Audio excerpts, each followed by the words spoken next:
and we'll get right to it. So, as Barb said, I've been doing this job for about 27 years. Started out as a firefighter EMT with the same department, working as a paramedic, was promoted to lieutenant at about 13 years in, and then took the chief job 8.5 years ago. Been doing that since. So kind of a shift for me. And honestly, when I get into my story, you'll see where that kind of played into the whole thing and how that impacted everything that I did after that. And my head still looks crooked, Barb. I don't know what's going on there. I'm just going to go with it, but it's weird to me. I'm going to try not to look at myself, so it'll make it a little easier here. I'm going to be intermittently sharing the screen, so it'll go back and forth as I present a brief PowerPoint. Don't get too caught up on it. Most of the stuff that's in the PowerPoint I'm going to cover. Some things I might not, honestly. This is kind of a freewheeling type of presentation. I did adapt it a little bit more generally at Barb's request to meet the wide variety of different people we'd have participating in the presentation today. So let me get this up here.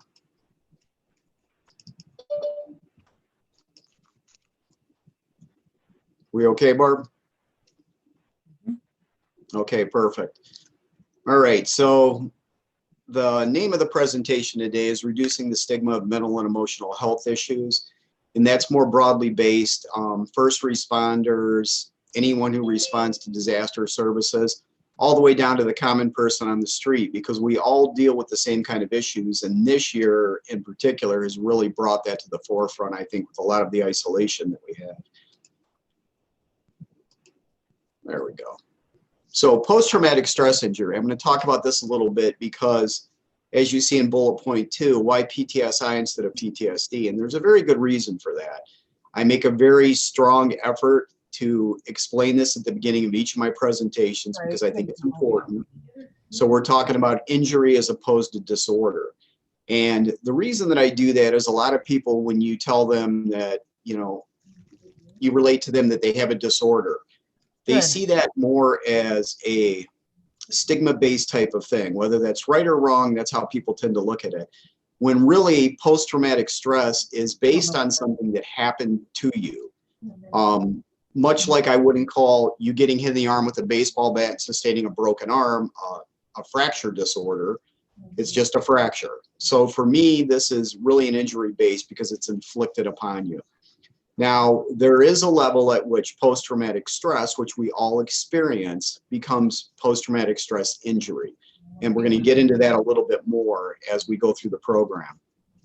So the one thing I want to address right at the beginning is, am I at increased risk? Now, there are some things that can put you at increased risk based on things that you've experienced in the past. And I call that the glass half full concept. So if you look at my water bottle, this is the way I always explain this. When I came into the fire service, I was carrying with me a lot of childhood trauma that I didn't realize at the time would impact me later on in the ways that it did. So this might be your water bottle. Mine was full up to the neck. I really was all the way at the top for what my body and mental and emotional health could withstand. Now, I went through a long time where I was able to adjust and adapt to that because I had coping mechanisms, I had people to talk to, and then that changed the further I went up the ladder as I got promoted. Now, childhood trauma and complex PTS, we're going to talk a little bit about, because this is where you have a combination of childhood issues, whether you came from a broken home, whether you're in a home where you were abused, experienced any type of trauma as a child, up to and including, a horrible traffic accident or a bad fall that put you in the hospital for a long time. When you overlap those things with moral injury, which is what can happen to us on the job, or as we experience different things, it could be a bad call on the ambulance. It could be you responded to a disaster with the Intermountain Center and you had to see a lot of people that were suffering and in bad shape. It could be you were robbed. It could be a rape. It could be a shooting that you witnessed. It can actually be something that happened to a family member that horribly impacted you. And when you take those two things together, you end up with complex PTS, which is a completely different breed. and can be much harder to deal with. So I'm going to put this back up for 1 minute.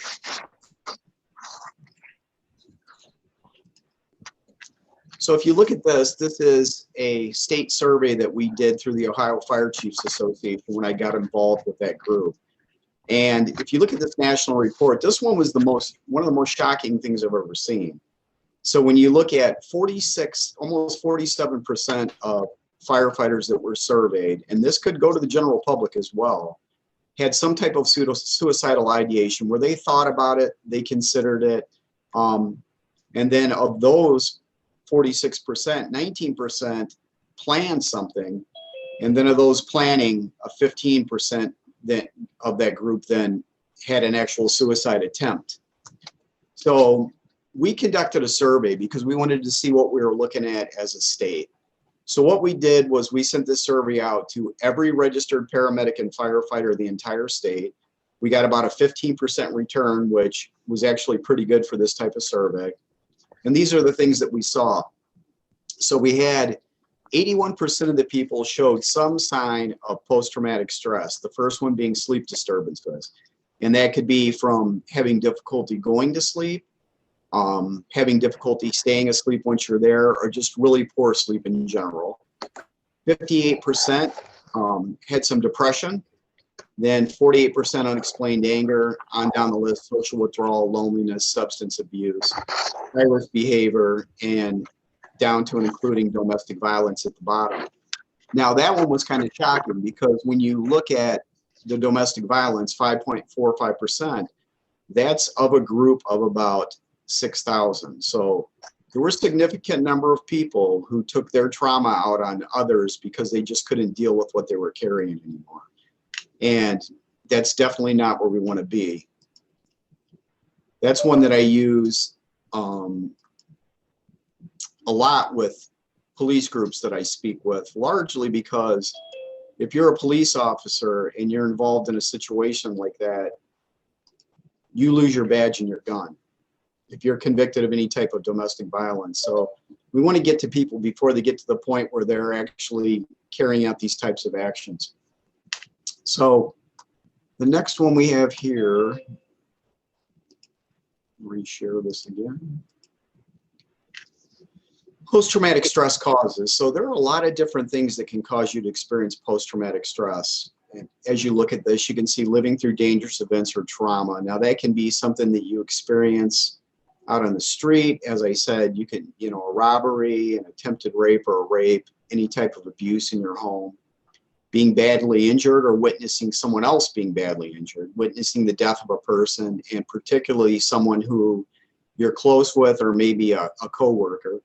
Physical assault, combat exposure is a big one.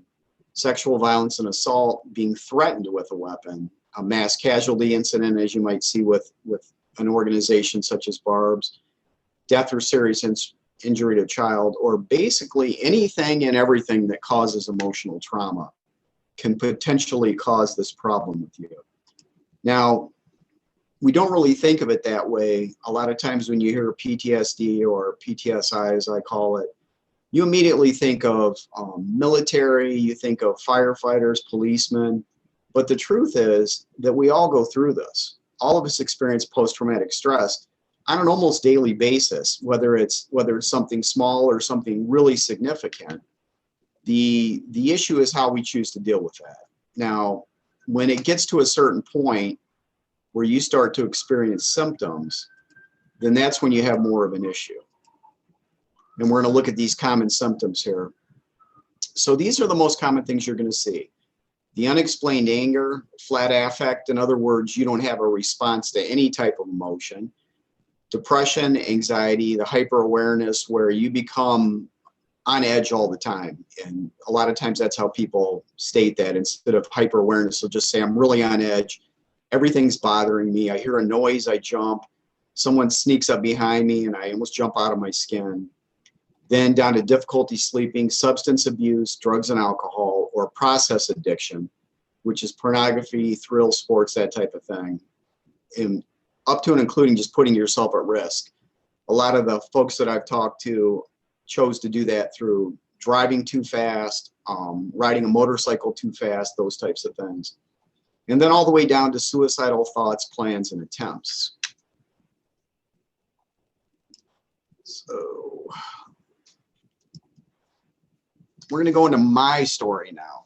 So I'm going to take this off of here because really that's just to remind me. So I'm going to stop the share there. And can you see me okay now, Barb? Outstanding. So I'm going to talk a little bit about what I went through and what led me to the point where I'm doing what I do now in reaching out to others like this. So as I said, I was affiliated with the Ohio Fire Chiefs Association. We had a safety and health committee. And after we did that survey and we got those results and saw how huge of a problem we were looking at, we decided at that point that we needed to do something. Actually, I kind of decided we needed to do something, and I asked that question, which is the wrong thing to do unless you're prepared to take it on. So I asked, what are we going to do about this now that we know we have a problem? So they contacted me a couple weeks later and said, we'd like you to take the helm on this. And because I knew it was so important, I had no problem with that.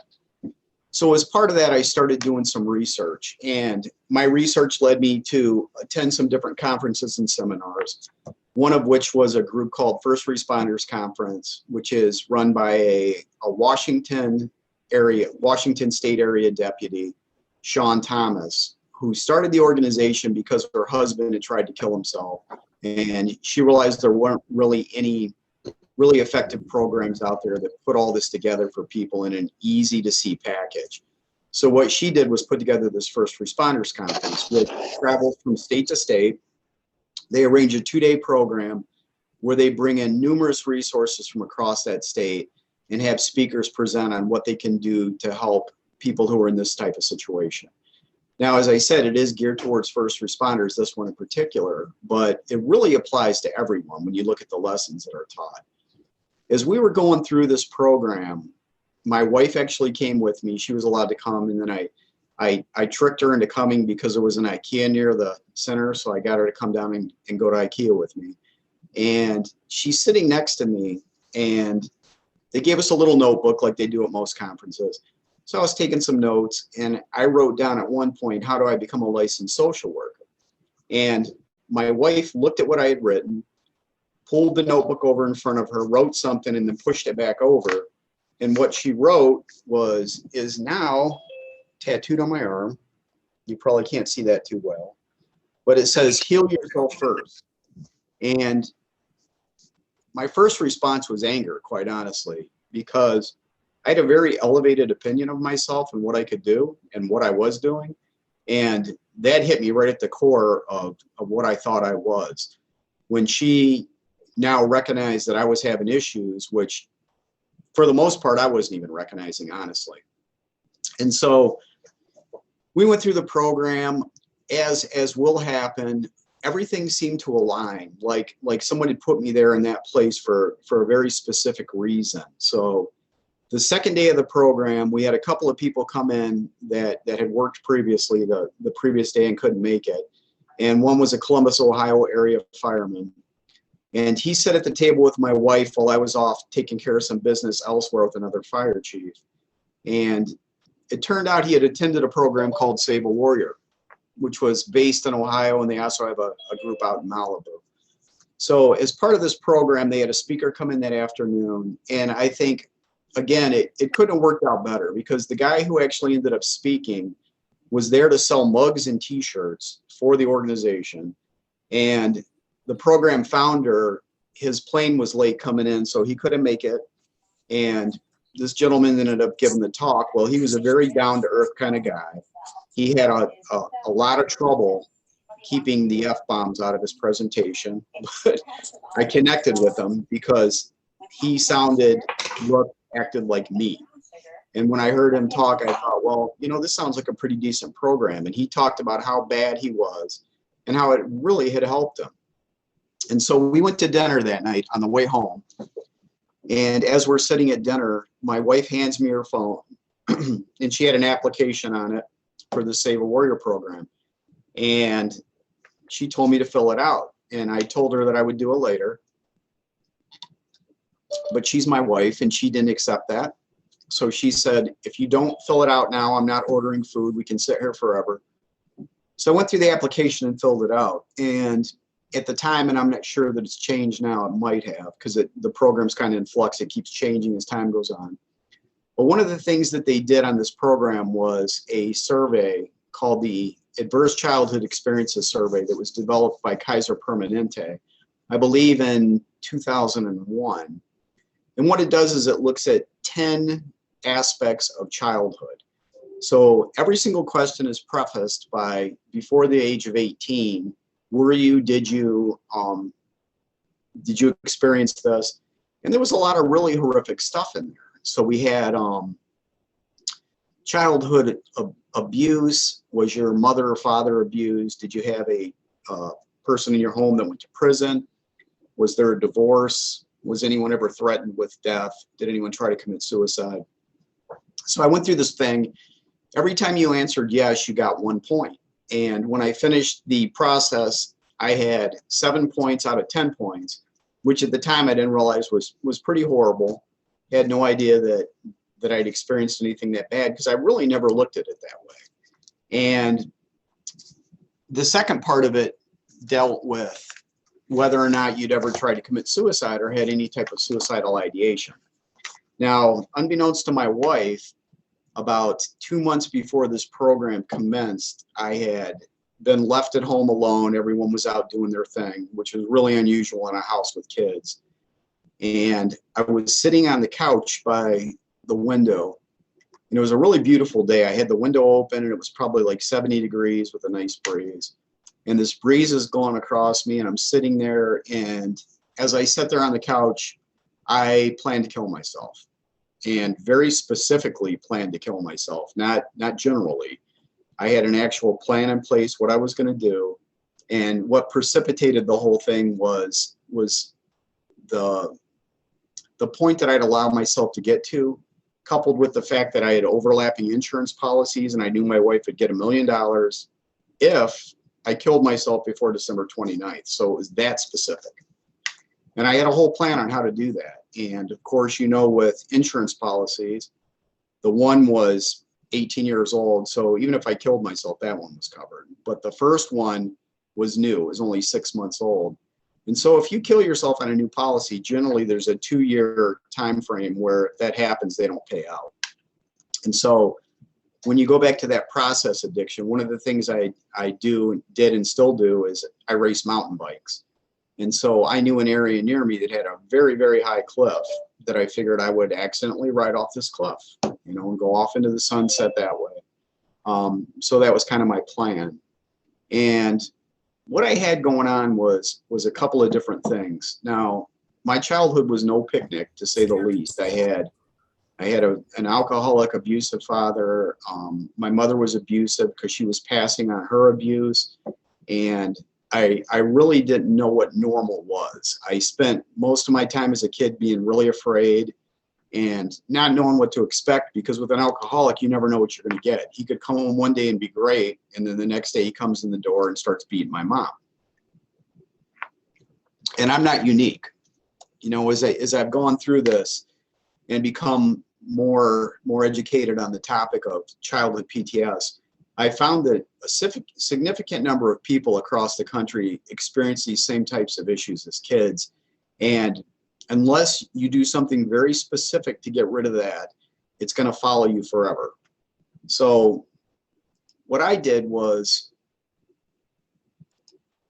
I decided to go to this program.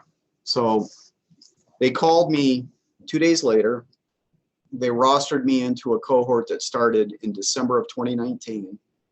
And I went and I was there for 5 days. So the program itself was about, at the time, about 115, 120 hours total. And very packed program. It went literally from sunup till late night, maybe 10, 11 at night sometimes. And we did a lot of things there that really helped me to rid myself of that childhood trauma. And that was really kind of the focus of what the program did. What the program founder says, and this is borne out by numerous studies, is that PTSD in itself, if it's related to a single event, if you're a soldier and you had a couple of really horrific things that you went through, those with the right treatment, with eye movement dissociation, sensitization, and reprocessing, which is a process of asking you questions, having you relive an event, and associating that with some certain eye movements, actually can rewire your brain and help you to reduce the incidence of that trauma.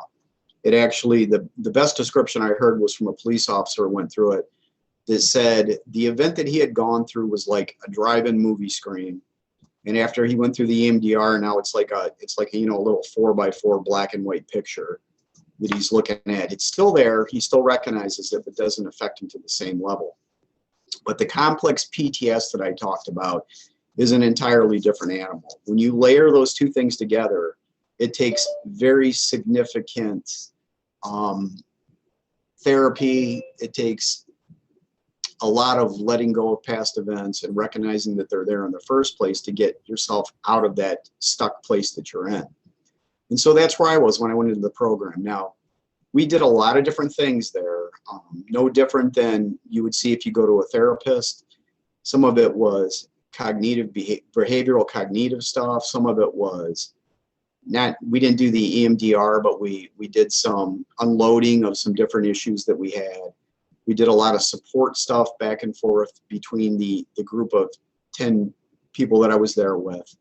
And it changed everything for me. I don't want to get too far into specifics because there may be someone watching right now, and I've run into this already in multiple cases, that's maybe going through the same type of stuff I was. And I don't want you to know what the program is because, quite honestly, if you did, you probably wouldn't go.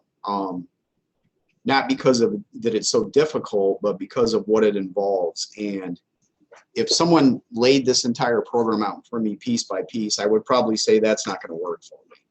But I can tell you, being in that, sitting in that seat and going through what I went through, that it absolutely changes everything for you. So specifically, let's get back to what I went through and why. So my first break in sanity, I guess you would call it, was about a year after I was promoted to chief. And I was riding to work and there was a radio call. And I realized through the sequence of events that occurred that a child had died.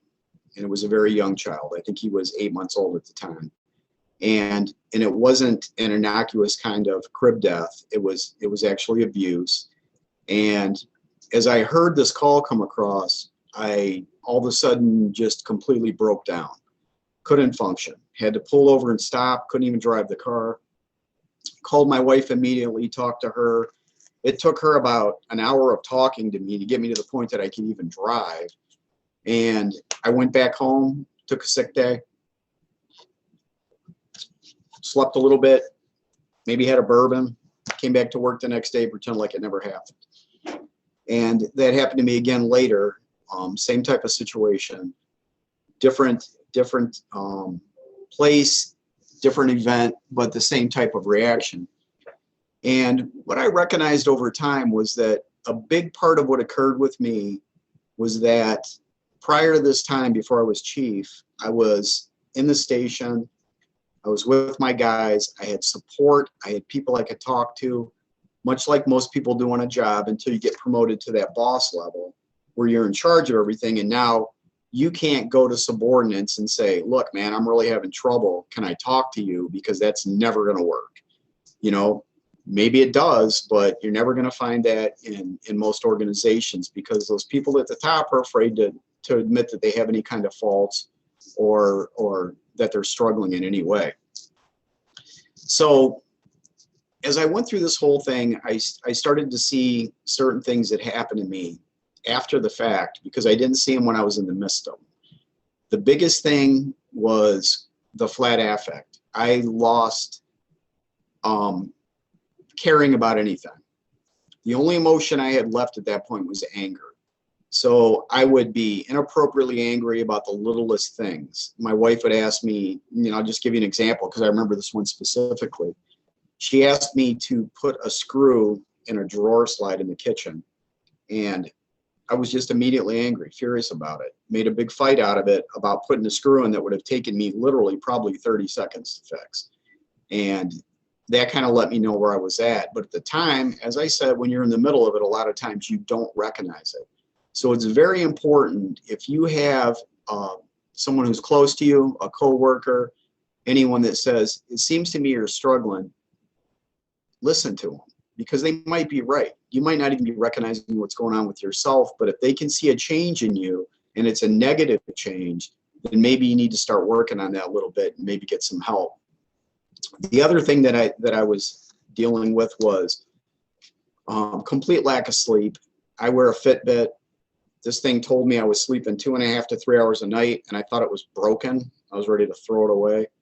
And after I went through the program that I did and got better, then I realized it was absolutely correct. I was not sleeping. I became very hyper aware. I literally almost choked my wife one day because she dropped a plastic cup on our tile floor in the kitchen. And if you've ever done that, it makes a horrific racket. But my reaction wasn't like surprise. My reaction was very defensive. I turned around and literally was reaching for her when she asked me what was going on. And then, you know, I just kind of, nothing, you just scared me. So kind of played the whole thing off. And that's what tends to happen. A lot of times we don't recognize our own stuff. So what did I do to help myself? Well, how did I get better? The program was a jump start. So the Save a Warrior program that I went through was a jump start for me. And it's really no different than going to a family therapist, a clinical therapist, if you're not a first responder or a veteran, which is what that program's geared towards. There are numerous programs out there. There's a ton of really, really good therapists that are really good at what they do and very specific. You can find those things a lot of times through your employee assistance program at work. If you can't reach out to me, I'll give you some resources. Another one is the suicide prevention hotline. A lot of people think that's just if you're going to kill yourself, but it's really not. You can actually call because you've got a friend that's struggling, and they can direct you to local resources, and they're actually very, very helpful. So some of the things that I did, the first and foremost and probably the biggest thing in my recovery, the thing that's helped me the absolute most, is what I call the Far East Voodoo BS. And I usually say the word, but I'm trying to be nice, so I'm not going to. What it is meditation. Now, when I went through this program, the first day we did some stuff. At the end of the day, they told us we were going to go meditate. And when they told me that, I was like, all right, this is fantastic. We get to do this now. And that's literally the statement I made to the guy next to me, is that we get to do the Far East Voodoo stuff now. And he was kind of laughing, you know, he said, yeah, I don't know how this is going to help. Well, I was completely wrong. I'm one of those types of people that likes to be right, but when I'm horribly wrong, I'll admit that I'm horribly wrong. And I've never been wrong about anything to this extent in my life. I never would have believed that this would have helped me. I absolutely didn't. And the first day I did it, it wasn't like angels were singing and like everything was better all of a sudden. I would like to say that because I'd get all of you to do it if I did that. But that wasn't what happened. What we did was a 20-minute meditation. I felt really relaxed afterwards, but certainly not fixed. And so I continued to do it because it was part of the program, and when I committed to it, I decided I was going to go all the way and do everything I could to get myself to the place I needed to be for myself and for my family. And so I continued to do the meditation. And one second. It's going to drive me crazy.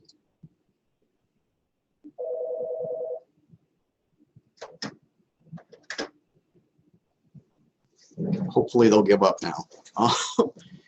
But anyways, I started doing the meditation, and I'd probably been doing it for about a month. I was home, and I went into the bathroom to get something out of our medicine cabinet, and I noticed that I had Imitrex injections sitting there, which is a shot I took for migraine headaches. Now, I had typically about probably anywhere from 5 to 10 migraines a month that I had to take shots for to relieve them because they were so bad. And when I opened up the cabinet, keep in mind I've been doing this for about a month, and looked in there. I see the shots there, and I realized, you know, I haven't taken one of these in a long time. And then I traced it back to when I came back. The other thing was, the second night that I was there was the first night that I could remember, and I mean literally first night I could remember, where I slept an entire night and woke up the next morning without getting up 10 times. So I woke up in the morning. It kind of actually scared me a little bit, because I woke up and the sun was out, and I was like, what just happened? And I open up the windows and it's morning. I look at my watch. I'm like, it's 6 o'clock. Oh man, I slept the whole night. And I hadn't done that in a really long time. What I found through this whole process of this very dedicated meditation, I do it twice a day for 20 minutes, is that I no longer have the headaches of any type. I haven't had a single headache in, let's see, I gotta look it up because I can't remember the exact amount. I haven't had a headache in 439 days. So for me, someone who lifelong suffered from these things from the time I was probably about 12 years old, that for me was life-changing. The other thing was I had chronic neck and back pain. I couldn't hardly get out of bed. Completely gone. I have none of that. Now, I can't guarantee you that it's going to cure all your medical illnesses or anything, but if you have anything that's related to stress or anxiety, and you make a commitment to meditation, I can guarantee you'll see improvements. At the very least, you're going to be more relaxed, and you're going to have a lot easier time dealing with things that get thrown at you. So the other thing it does for me is that it actually lets me center a little bit and recognize when I'm getting angry or when I'm in a situation that's going to push me over the edge. And I can pull myself back now, where before I couldn't. I would just react and then be sorry later that it happened. And that's really helped me a lot. The other thing are the studies that I do. Now, one book that you'll get in your materials, there's a couple things you're going to get. The first thing is a list of websites, and on those websites, I believe it's number 8, you're going to see a video that's on Facebook that's by one of the program founders for the Save a Warrior program, Adam Carr, and he actually runs you through the meditation beginning to end. He talks about it. The video is about 45 minutes long. The actual meditation itself is the 20 minutes that I talked about. And then I also sent an Adobe file which teach you how to set up the Insight Timer app on your phone. This little guy up here. And you can do it on an iPhone or an Android. Very simple. It's a free app, doesn't cost you anything. And it'll track your meditation for you. It's got a lot of different ways you can set it up. That'll guide you through it and really show you how to do it. And it's very simple. There's not a lot to it. It's not this crazy thing that I thought it was. For me, it's a time to relax and release all the stress that I build up through time over the day. In another one of the materials is, it'll say the SAW reading list, just because the Save a Warrior program to put together a really good reading list for people who are in this situation. The one book that had the biggest impact on me probably is, I think it's number 4 on the list. It's called The Untethered Soul, and it's by a man named Michael Singer. And basically he talks about his life and how he developed a method of letting go of all these things that come into our lives every day and really cause us issues and really cause us harm. And he has you start out really the simplest way possible, and that's, a lot of us have that road rage issue. You know, where you're driving to work in the morning, someone cuts you off, the person in front of you is not going at the light, you're honking your horn, and they're giving you obscene gestures, or they want to ride beside you and stare at you, whatever may be the case. The whole thing's ridiculous, but a lot of us do it. Me too. You know, I did it all the time. And what it teaches you is really, as those things come in and cause you distress like that, is just to relax, breathe, and just let it go. Didn't happen. You know, I'm done with it. I'm not going to dwell on it. It sounds very, very simple. It's actually one of the most difficult things I've ever done, you know, because now I'm at the point where I can have big things happen, and I can take them in, I can recognize what happened, and then let them go. Doesn't mean you don't take care of it. You know, if someone's pointing a gun at you, you have to react to that. You can't just let it go. But once the trauma's passed, then then do that whole process. And the book teaches you that very well. He's a very wise man. And if you read his story, he has a really incredible story for his life and how it went based on the way he decided to handle things. So another big thing, and this is really, really important, I can't overstress how important it is a support team. Now, whether that's your significant other, whether it's some friends, whether it's a therapist, co-workers, whatever form that takes, it's really important to have an accountability partner, someone you can talk to when you're having issues, someone that you can relate your problems to and that they can talk to you openly without fear of what someone else is going to think. And another thing that helps me is doing this. So I call that getting mine by giving others. So what I do is I go out and talk about this. I try to reduce the stigma that's associated with mental illness and emotional illness and make it okay to not be okay, because that's the truth. It happens to all of us to some degree or another. And if we don't deal with these things, it'll become overwhelming over time. I thought I was invulnerable to this, and I can tell you that I was very, very good at numbing, which is stuffing things down and pretending they didn't happen. So when I look back at my childhood, I remember very, very little of what occurred, still to this day, because I chose to compartmentalize that and put it in this little box I called the vault, where I kept all the bad stuff. The problem is the bad stuff started getting out. And when the bad stuff got out, it's like Pandora's box. I couldn't close it anymore.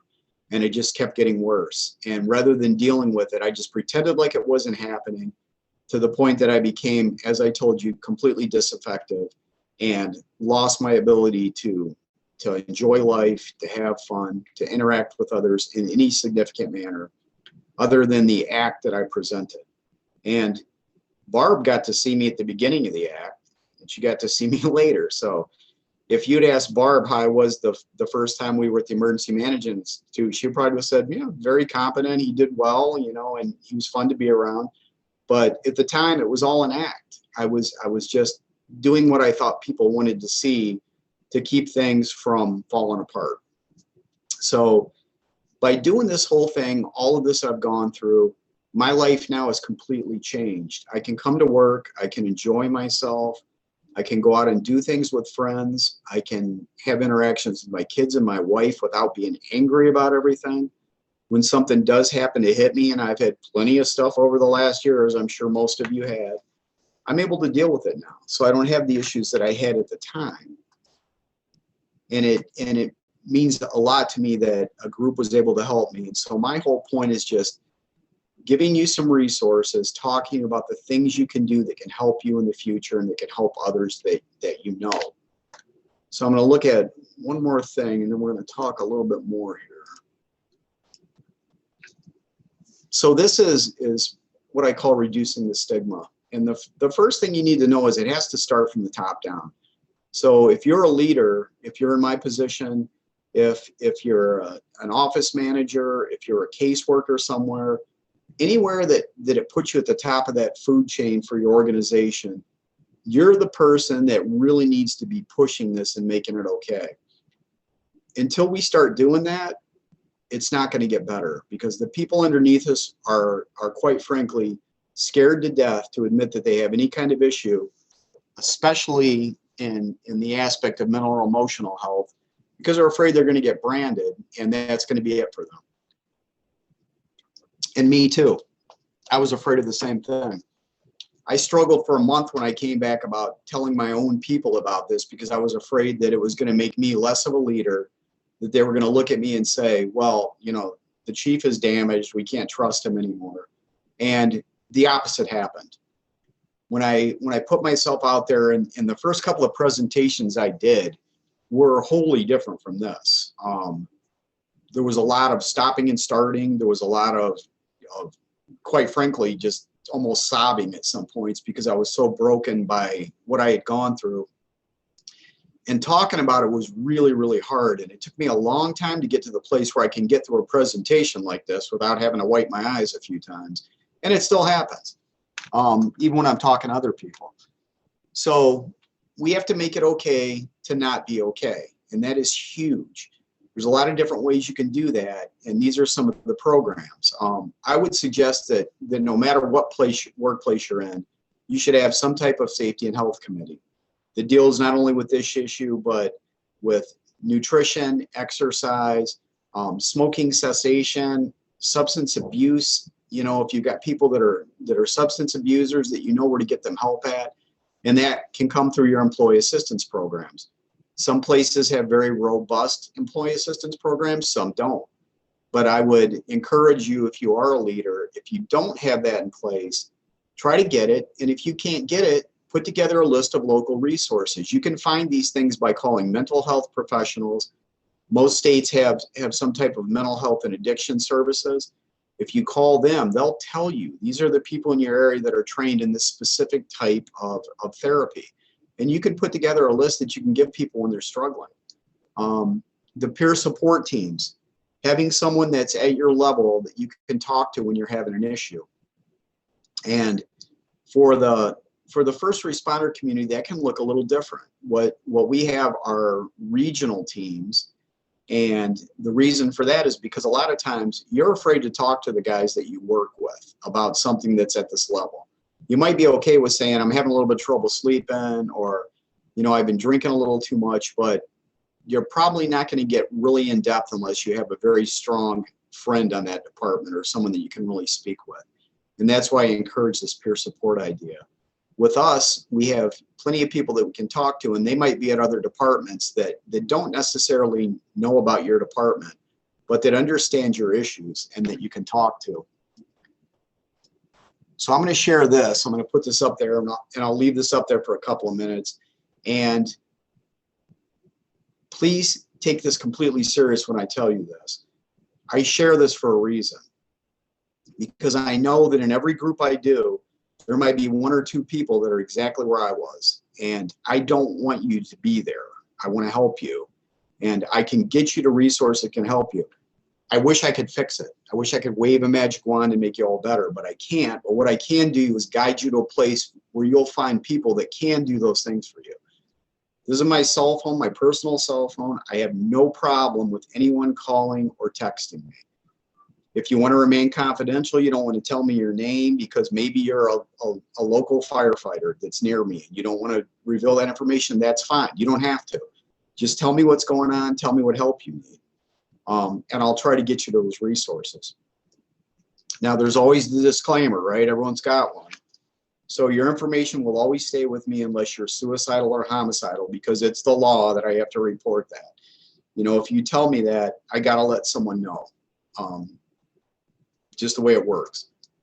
Now, some of the stuff here, you can get better. Don't give up hope. And I see you. And I mean that. I really do. I've been there.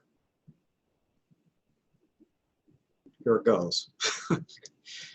I've been there and I know what it's like, okay? So when I tell you that, I mean it. It's not just words that I'm putting up on a screen. So we'll shut that off. So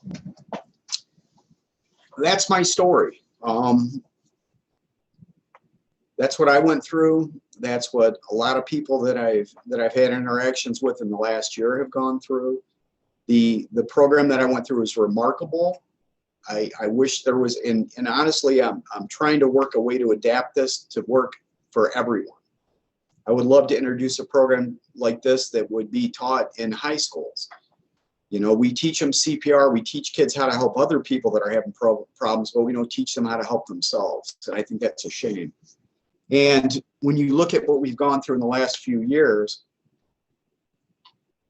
specifically the last year with COVID, and the way these kids have been isolated, and adults as well, but they've been taken out of that support system that they have, and they've been pushed into this little bubble where maybe they haven't had any significant social contact at all.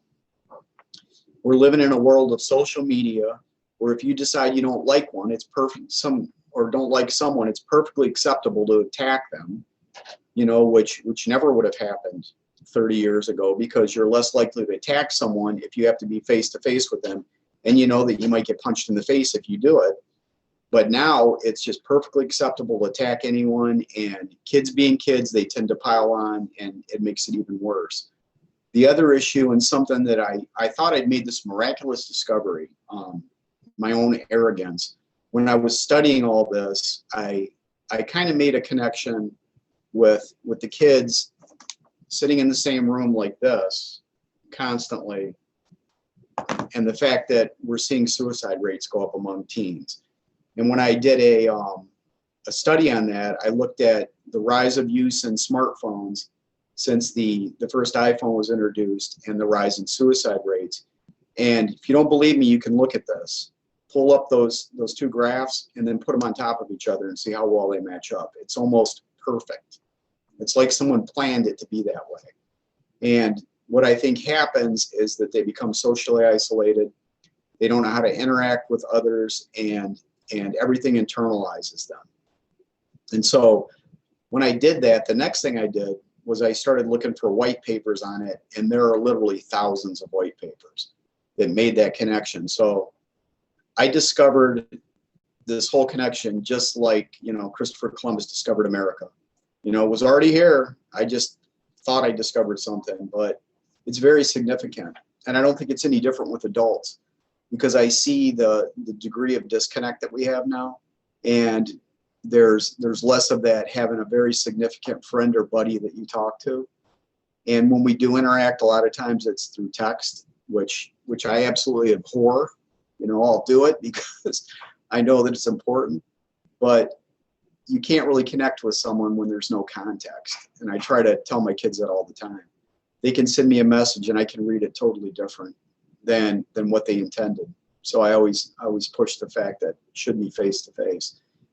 And that's why all of this that I'm talking about is so important to me. If you can get that peer support team going, or someone specific, a good friend or someone that you can talk to when you're having issues, it makes all the difference.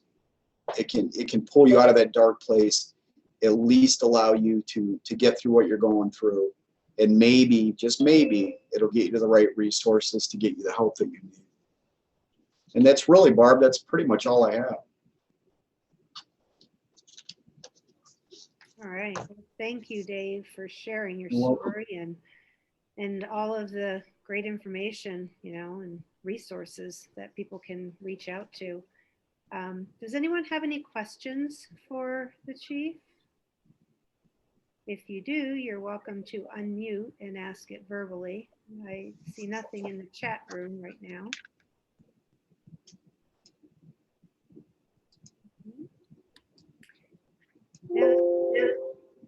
Go ahead.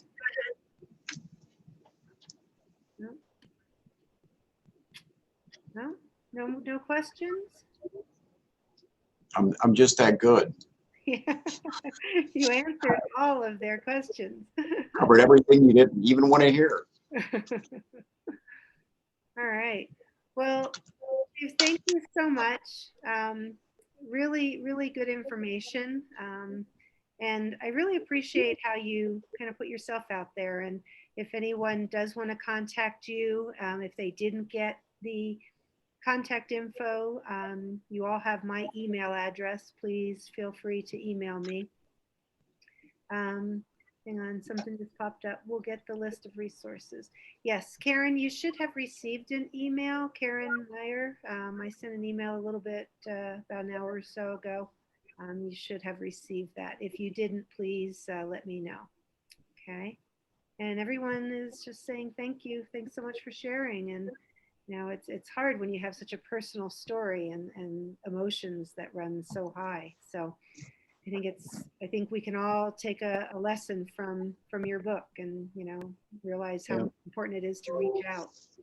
It definitely can be. And what I'll tell you is that if you're in a situation like I'm in, as I said, please get help.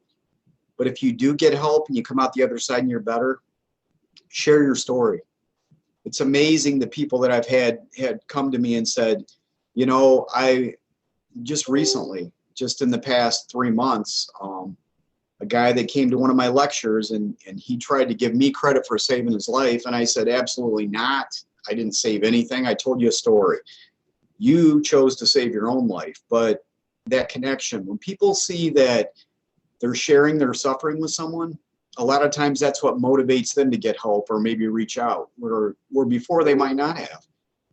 And so I would encourage you to do that. I mean, it's important. So if you're someone that knows of resources, that has gone through something, break out of that stigma. Don't be afraid to talk about it, because the person you're talking to could be ready to kill themselves. We've all heard stories like that, you know, where someone was nice to someone and then they found out the kid was going to kill himself that day. And because one person chose to be nice to him, he didn't do it.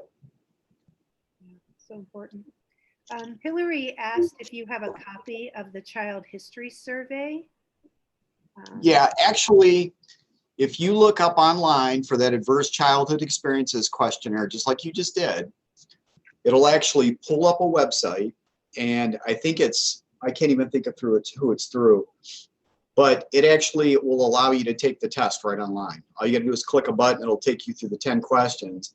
And I believe, I'm gonna look it up real quick just so I can tell you exactly. And it looks like Rebecca said you can find the survey by searching Adverse Childhood Experiences Questionnaire.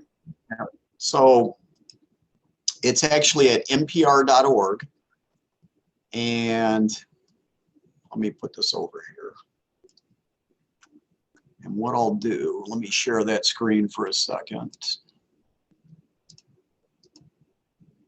And so here's what it looks like. It's npr.org, and as it says, take the ACE quiz and learn what it does and doesn't mean. And right down here, you'll see you can hit a button, it'll start it and let you go through it.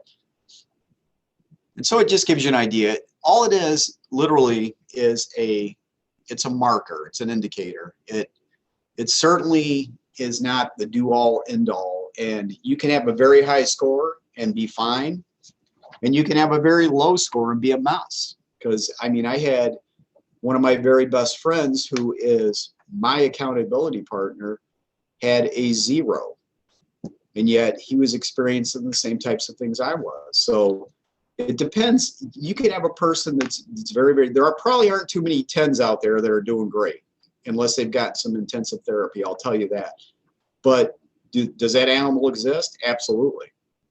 There's people out there that can go through a career of doing this and come out the other end and be smiling and walk out the door. But I'll tell you, they're rare.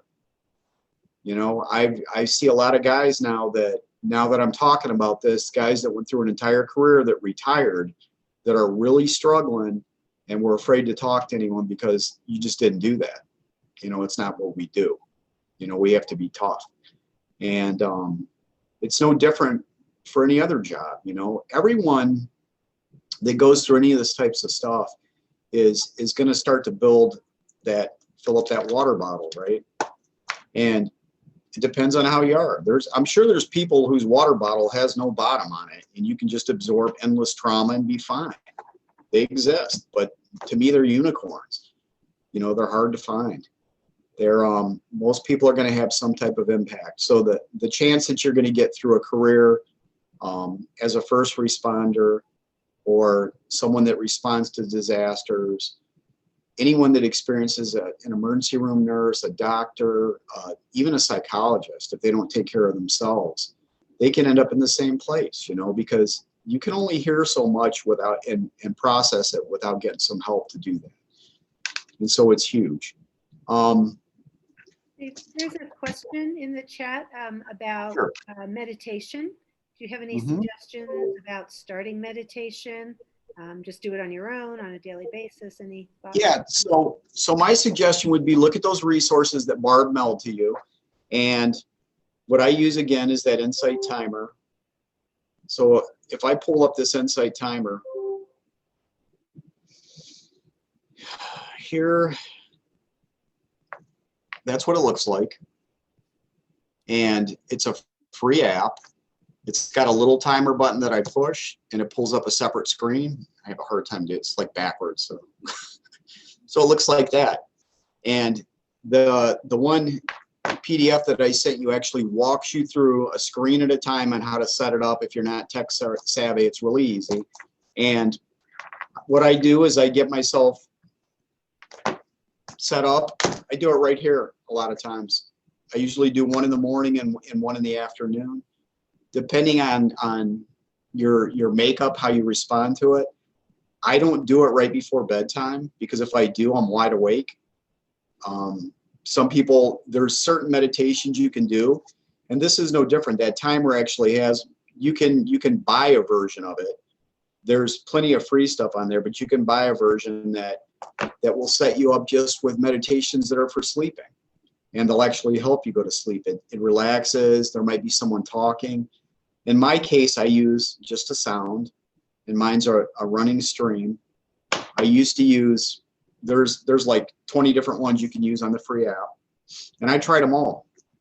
There's guitars, there's chants, there's all kinds of stuff.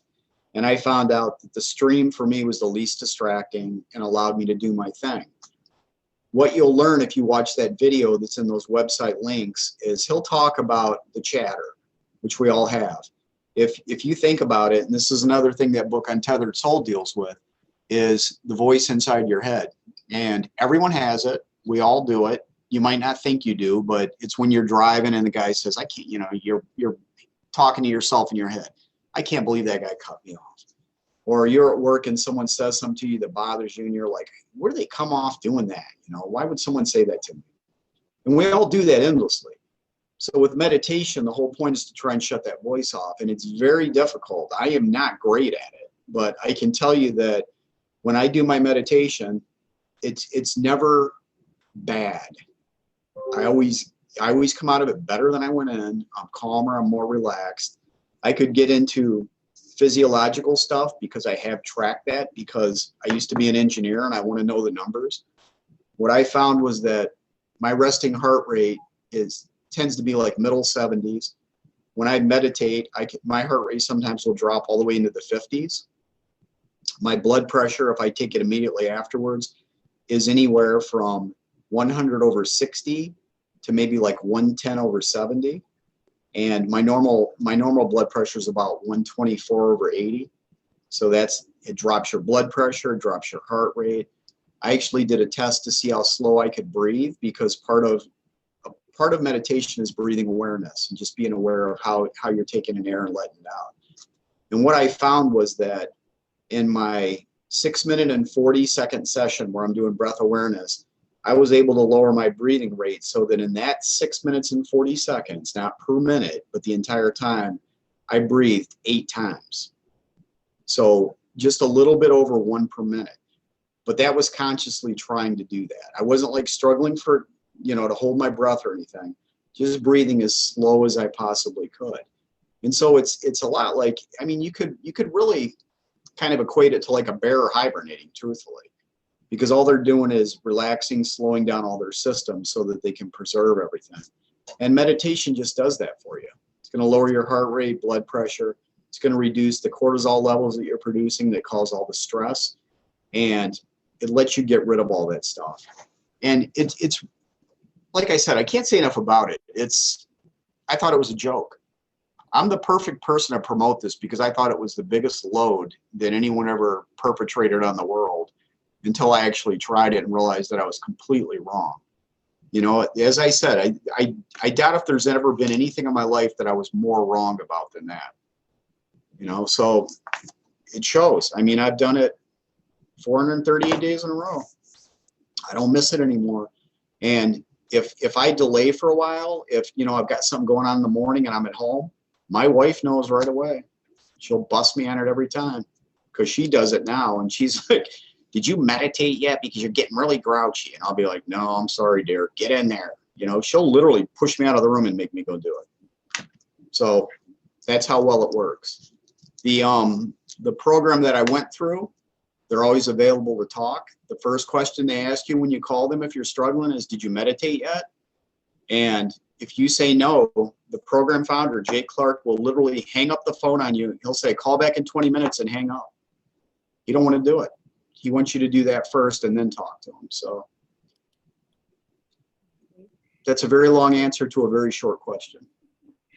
Not at all. I think it was a lot of good information. And then, excuse me, the final question we have here is, have you been telling people that have been affected by COVID, anything particularly. This one has to do with people that may be losing their jobs, Yeah, or just struggling with the overwhelming. really kind of the same message, because the resources, the things that I've talked to you about today, the meditation, the studies that I gave you, in particular, the Untethered Soul book, I would say read through that book. Definitely try the meditation, because it's not going to get you a job, right? It's not gonna make COVID go away, but it just enables you to deal with the stress levels that you're going to encounter so much better than you would just by trying to do it on your own. And that book in particular really teaches you some very simple ways to reduce your stress levels and to let things go rather than holding on to them and creating a big thing about it. Now, again, that whole book is the Far Eastern voodoo, right? I mean, it really is. And that's how I would have looked at it before. When I read that book the first time, I was like, really? Come on. And I kept doing it. And now I'm at the point where I've listened to that book on audio tape probably 20 times. So I'll listen to it on the way to work. I'm at the point now where I know what sentence is coming next, but it's still important for me just to reinforce those lessons. And if you're really struggling, as I said, reach out to someone, find some resources, ask me. You know, if you know someone that's really struggling with suicidal ideation, or they just, you get that person who says, I can't do this anymore. I just can't do it. Don't ignore that. The best question you can ask, and it's very direct, and there's a couple of programs you can go through. One's Mental Health First Aid, which is an online program you can do. You can do one called QPR, which is Question, Persuade, Refer, which is also a suicide-based program and how to stop it. And the first thing they teach you to ask people is, are you going to kill yourself? Because there's a lot of ways you can ask that question without being direct. But it's garbage if you don't do it that way. Because if someone had said to me, are you going to hurt yourself? Which is typically what you hear, right? Do you think you want to hurt yourself? I'd be like, well, no, I'm going to ride a bike off a cliff that's like 150 feet high. When I hit the bottom, I'm probably not going to really feel anything because I'll be dead instantly. So, no, I'm not going to hurt myself. But if someone had said, are you going to kill yourself? I probably would have been honest, because it's a shock to hear someone say that, right? And you literally don't have time sometimes to even formulate a response. We tend to be more honest when we're asked direct questions. So that would be my thought for that. Chief, there was a question. What was the second site you mentioned after Mental Health First Aid? Oh, it's called QPR, Question, Persuade, Refer. And that, again, that's a very short course. I believe you can do it completely online. It's not difficult to learn. It's they did that on purpose, of course, the QPR, because it's the mental health equivalent of CPR. It's basically learning the right questions to ask if you see someone that might be struggling. Great. All right. Does anyone have anything else before we finish up? If you guys take a look in the chat, a local resource here is Matt Askia. I think he shared a couple of different things. The firefightermentalhealth.org. Yeah, some of it I think he shared just to me, but if you guys reach out to me, a lot of these resources are stuff that I use. And thank you, Matt. A lot of this stuff is actually included in that state mental health best practices that I'm developing. So I do appreciate it. And I may reach out to you individually at some point in the future to talk with you a little bit more about it. So there's a lot of them. As I said, if you don't have anything, almost every state has a mental health and addiction services office that you can reach out to, and they can direct you to those local resources. So. All right. Well, again, thank you so much for sharing all this good information with us. And thank you everyone for participating. If you could please fill out that SurveyMonkey survey. And if you do need a certificate of participation, you can use this for some CME hours. Please email me and I'll get that certificate to you. And as I mentioned before, the next Lunch and Learn is April 21st. Talking about COVID because it's ever changing and evolving. So hopefully we'll see you at that. And everybody stay safe.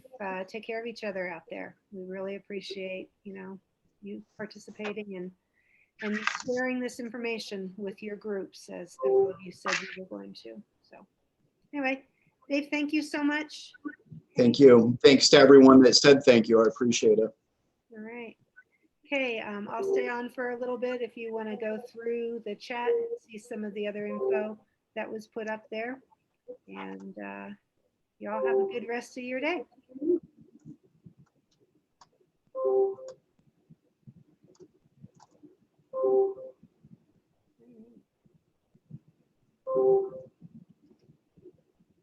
Dave, anything I can do for you at this point? You need any of this info here, or are you good? No, I think I'm good. I think I'm good. I'm gonna get off of here and finish up my day before I head home in the snow. So yeah, you getting quite a bit of snow. Oh, we had a ton. I actually had all my 40-hour staff work from home on Tuesday because it was going to be so bad, and it was. I came out in the morning and it took me 2.5 hours to dig out my driveway. No, that's crazy. And then the roads were just full of car crashes everywhere. And you get to the point with how many do I have to stop for when you're driving like that, Exactly, yeah. And this is what this morning when I started my car up, that was the temperature. Wow. Yeah, you guys I knew it was cold, but I'm like, I don't live in Alaska. This is ridiculous. Yeah, you're getting more snow and it's been colder there than it has been here. We had probably about a foot of snow in the last day or so, but it got warm. Yeah, but it got warm. And so like everything I shoveled started melting pretty quick afterwards. Yeah, ours has been bad. And I've got two of my boys that are at home have cars that they're working on that have one's got the engine completely pulled out of it. And I can't move it. So it's like stuck in my driveway. So I got to shovel around it. It's a nightmare because it's a double wide driveway. So I'm trying to throw snow like 10 feet over the cars, And I'm like, I'm out there at 55 going, why am I doing this when I have two young boys in the house? One's 22 and one's 20. Why aren't they out here? Yeah, exactly. I'm waking them up this time. I think of it as my upper body workout. My back workout. Definitely got that this time. Trust me. I mean, it was the lower levels of it were pretty heavy.